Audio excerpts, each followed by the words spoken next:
Bom dia, primeiro ano, tudo bem? Então, nós vamos hoje iniciar com um novo livro de vocês, né? Conteúdo novo. A gente vai trabalhar em cima do barroco, que é uma literatura. A atividade de vocês vai estar na página 5 e 6, como eu já coloquei lá em cima. O vídeo é da página 7 até a página 10 e depois da página 12 até a página 14. A gente vai trabalhar com o conteúdo primeiro e depois a gente retoma as atividades, tá? E para casa a gente tem atividade página 10 e página 11. Vamos lá, o barroco ele foi conhecido, é uma nova... Na verdade, o barroco, não foi necessariamente uma literatura, mas uma manifestação cultural em todas as artes, todas as formas de arte, né? Inclusive na literatura, mas não foi só na literatura, foi na pintura, na música, na arquitetura, várias formas de arte receberam toda a ideologia do barroco, né? O barroco foi conhecido como seiscentismo, de quê? Quinhentismo de 1500, seiscentismo de 1600. Né? Como eu disse para vocês, ela não foi necessariamente uma literatura, ela foi uma manifestação cultural de todas as artes, tá?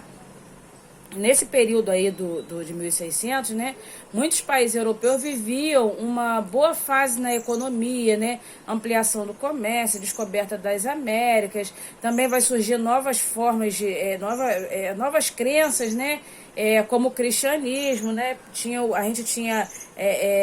veio a reforma, depois a contra-reforma. Então tudo isso vai acabar surgindo nesse período do barroco, né?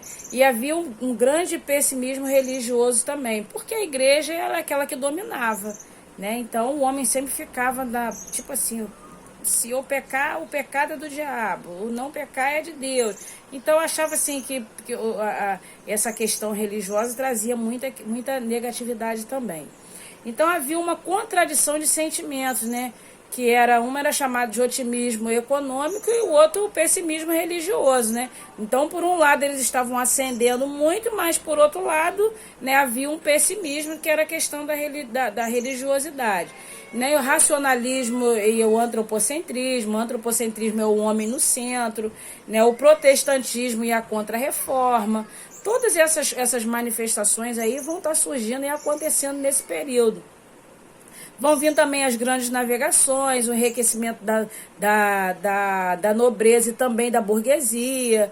Né? A gente vai ver a igreja que vai ter uma queda de prestígio quando surgiu o absolutismo, que até então a igreja mandava, o clero mandava muito, e aí a gente vai ver que o absolutismo vai surgir, quer dizer, o poder nas mãos da monarquia, né? Um só mandava, o rei mandava mais, antes o clero que mandava, tinha toda essa estrutura aí, né? E aí a gente vai ver então a estética do barroco nas artes plásticas, porque a arte trabalha mais isso com vocês do que eu devo trabalhar, tá?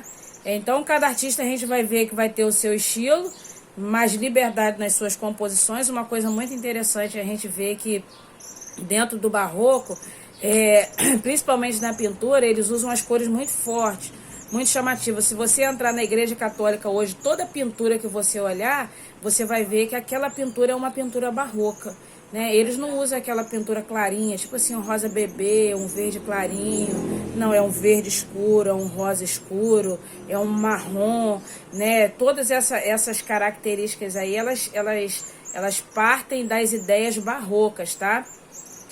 Vão apresentar também muitas contradições nas suas produções. Nós fomos uma vez a Ouro Preto e podemos ver lá a escola foi, né? Eu fui junto, nós podemos ver lá toda a manifestação artística, né? Tanto de escravo quanto de aleijadinho, dentro da igreja católica, as pinturas, gente, as coisas mais lindas, as esculturas perfeitas, né? Então, na pintura, o barroco apresenta essas cores fortes, como eu falei com vocês, cores escuras, apresenta do choque entre os opostos, né? Quando eu digo choque entre opostos, tipo assim, é claro e escuro, você olha para a pintura e você consegue ver isso nitidamente, entre o real e o imaginário, né? Na página 9 de vocês vão olhar lá na página 9, tem algumas características do barroco nas artes plásticas. Depois vocês abrem o livro de vocês lá na página 9 e dê uma olhadinha lá, por favor. Tá? E a estética do barroco na literatura, como que isso vai funcionar? A estética do barroco na literatura, ela esteve muito ligada à contra-reforma. né, já que se compunham poemas religiosos, peças teatrais, sermões. Ela estava muito mais ligada a essa questão religiosa do que não. Lógico que tinha poemas eróticos, tinha, lógico que tinha. Poemas assim poemas satíricos, né? Tudo isso a gente vai encontrar também, mas mais ainda dentro dessa visão muito religiosa, porque o homem era sempre dúbio, sempre pesava de um lado e do outro também. Ele era sempre, havia uma dualidade muito forte entre céu e inferno, Deus, diabo, alegria, tristeza, noite, dia. Havia essas antíteses presentes na vida do homem, né? Então, o texto literário desse período se aproximou muito do povo, né, usando uma linguagem que eles compreendiam. Ou melhor, não a linguagem, mas o assunto eles compreendiam, até porque a linguagem era bastante rebuscada. Era bastante, não, muito rebuscada, a linguagem muito difícil, mas o povo entendia qual era o assunto, por que eles estavam falando daquilo. Né, a Igreja Católica ela ia propagar toda a sua doutrina através da literatura, né, isso ficou muito claro. Trouxeram também essa linguagem mais difícil, essa linguagem mais exagerada para dentro do texto, né, com temas religiosos, como tema profano também, entre carne e espírito, conflito entre a visão teocêntrica e a visão antropocêntrica. Teocêntrica é Deus no centro e a antropocêntrica é o homem no centro. Então isso tudo vai fazer parte do movimento barroco, tá? Tinham poesias líricas, falava sobre o amor, né? Que também era tema central de muitas poesias, assim como a poesia satírica, né?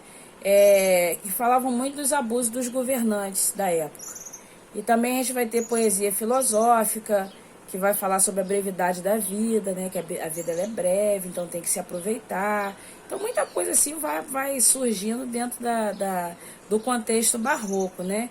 E o barroco ele trouxe duas tendências muito fortes, que foi o cultismo e o conceptismo. O cultismo é de Luiz Gôngora, que é o chamado de gongorismo, né? Que o cultismo vai trabalhar com jogos de palavras. Quando você lê uma poesia barroca, uma linguagem bem rebuscada, fazendo um jogo de palavras, essa poesia ela é cultista, tá? Diferente da poesia conceptista, que é uma linguagem para o convencimento, uma linguagem que traz conceitos, ela traz mais informações, né? Apresenta, por exemplo, para a gente, um padre, um pastor fazer uma pregação, ele está usando uma linguagem conceptista, né? Porque ele vem para convencer, né? Traz muito mais conceitos dentro da visão do que a palavra rebuscada. Está muito mais preocupado com o conceito, com o jogo das ideias ali para te explicar alguma coisa, do que necessariamente trabalhar com a palavra difícil que você não vai entender, que é o caso do cultismo.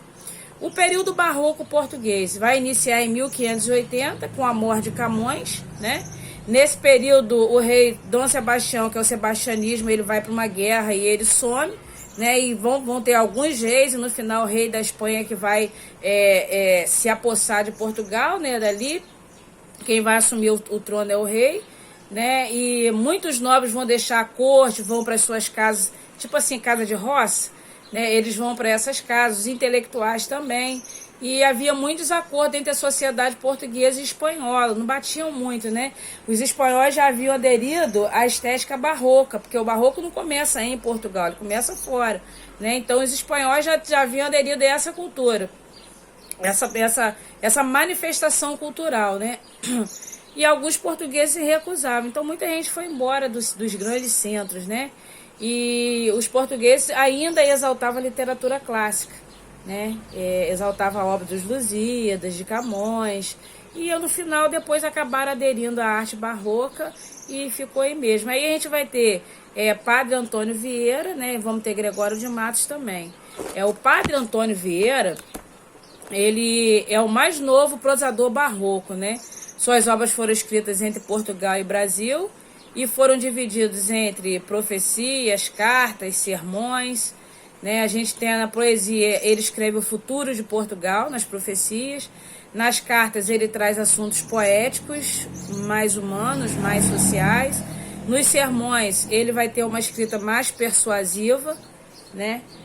Teve um importante papel político também onde passou. e suas obras apresentam 3 dimensões também, a religiosa, a literária e a política. Né? Seus textos apresentam metáforas, comparações, antíteses, paradoxos. Paradoxo é um tipo de contradição, tá? E uma anáfora também, que é aquela repetição da mesma palavra no começo do texto, né? Sobre a vida e a fé do homem. Né? Falou muito sobre a conduta ética do povo nos seus textos literários. Então, o Padre Antônio Vieira, ele tem bastante sermões e os sermões dele são muito bons de ser lidos. Na próxima aula a gente vai ver Gregório de Matos. Tá bom, pessoal? Um abraço, até mais.